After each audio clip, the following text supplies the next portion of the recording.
নমস্কার বন্ধুরা, সাবু তোমরা সবাই চেনো। ছোট সাবু আর বড় সাবু, দু রকমের সাবু হয়।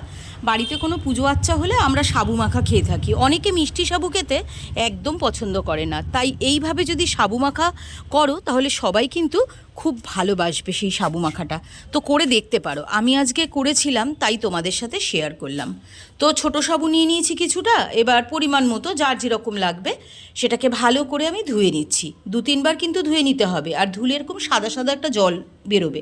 তো সেটাকে ফেলে দিয়ে একদম শেষের বার যখন ক্লিন হয়ে যাবে তখন তার মধ্যে বেশ খানিকটা জল দিয়ে ওটাকে ভিজিয়ে রাখতে হবে 1-1.5 ঘন্টা বা 2 ঘন্টার জন্য। যেরকম সাবু তো এখন বিভিন্ন কোয়ালিটির হয়, কোনো সাবু তাড়াতাড়ি ভিজে যায়, আবার কোনোটা ওভারনাইট ধরে ভেজে তাও শক্ত থেকে যায়। তো সেরকম বুঝে ভিজিয়ে রাখতে হবে।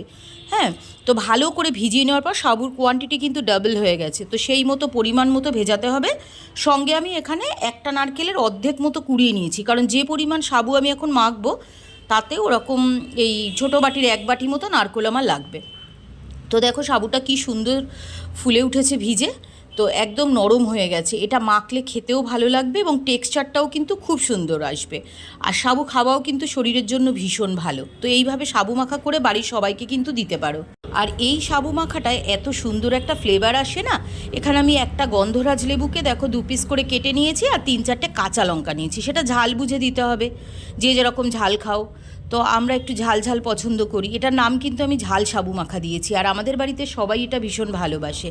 তো যতটা ভিজিয়েছিলাম তার থেকে কিছুটা আমি নিয়ে নিচ্ছি, পুরোটা এখন মাখবো না। বেশ কিছুটা সাবু আমি একটা অন্য পাত্রে নিয়ে নিলাম। সাবু এইভাবে মেখে যদি সবাইকে দেওয়া যায় তো কেউ কিন্তু না করবে না বন্ধুরা, কারণ মিষ্টি সাবুটা অনেকেই পছন্দ করে না, আর এখন তো মিষ্টিটাকে সবাই অ্যাভয়েড করে, কেউ খেতে চায় না মিষ্টিটা। তো এভাবে কিন্তু খাওয়া যেতে পারে। এবার আমি এর মধ্যে দেখো নারকেল কোড়াটা দিয়ে দিচ্ছি। নারকেল কোড়া দিলে টেস্ট সাংঘাতিক সুন্দর হয়, আমার তো ভীষণ ভালো লাগে। তো নারকেল একটু বেশি করেই দিতে হবে, যেরকম কোয়ান্টিটি সেই মতো দেবে। তো আমি ছোটো বাটির ওরকম 1 বাটি মতো দিয়ে দিলাম। সামান্য একটু নুন দিচ্ছি, নুনটা টেস্ট করে নেবে। আবারও বলছি, আমি আমার পরিমাণ মতো দিয়েছি, ঠিক আছে? আমি যেহেতু সাবুর পরিমাণটা এক্স্যাক্ট বললাম না, তাই নুনের পরিমাণটাও বললাম না। এর মধ্যে 1 চামচ চিনি দিয়ে দিচ্ছি। আমি একটু চিনি দিই, কারণ চিনি দিলে নুন আর চিনির ব্যালেন্সটা খুব সুন্দর আসে। তারপর লেবুর রসটাও পড়বে, তো খেতে কিন্তু সুন্দর হবে। চিনি নাও দেওয়া যেতে পারে। 3-4টে ঝাল কাঁচা লঙ্কা নিয়ে নিয়েছি, ভালো করে ডলে নিচ্ছি। আর এই কাঁচা লঙ্কাগুলো একদম ফ্রেশ গাছ থেকে ছিঁড়ে আনা, আমাদের গাছে হয়েছিল। তো খুব সুন্দর ফ্লেভার এই কাঁচা লঙ্কাগুলোতে। কাঁচা লঙ্কা একটু ফ্রেশ নেওয়ার চেষ্টা করবে, কারণ কাঁচা লঙ্কার অ্যারোমা, লেবুর অ্যারোমা এগুলো মিশে গিয়ে দারুণ একটা টেস্ট আর ফ্লেভার তৈরি করবে সাবুটার মধ্যে। আর এটা কিন্তু দারুণ লাগে বলছি আমরা। তোমরা সবাই বাড়িতে ট্রাই করে দেখো। সত্যি যদি আমার কথা বিশ্বাস না হয় তাহলে বলো, দারুণ খাবার এটা। এবার এর মধ্যে পরিমাণ মতো একটু জল দিয়ে দেবো, যাতে টেক্সচারটা একটু ঘন ঘন টাইপের আসে, নয়তো একদম মুখে গিয়ে বিঁধবে আর বাজে লাগবে খেতে। এবার ভালো করে এটা হাত দিয়ে মেখে নিতে হবে, অনেকক্ষণ ধরে এটাকে মাখতে হবে, যাতে সাবুটা জলের সাথে ভালো করে মিশে যায়।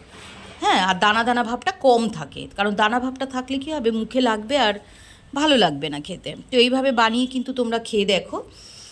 তো আমাকে কিন্তু কমেন্ট করে তোমরা জানাবে কীরকম লাগলো, আর কেউ বাড়িতে এরকম ট্রাই করেছো নাকি সেটাও জানাবে। আর যদি ভালো লাগে তাহলে কিন্তু অবশ্যই আমার ভিডিওটাকে লাইক করবে, কমেন্ট করবে, শেয়ার করবে।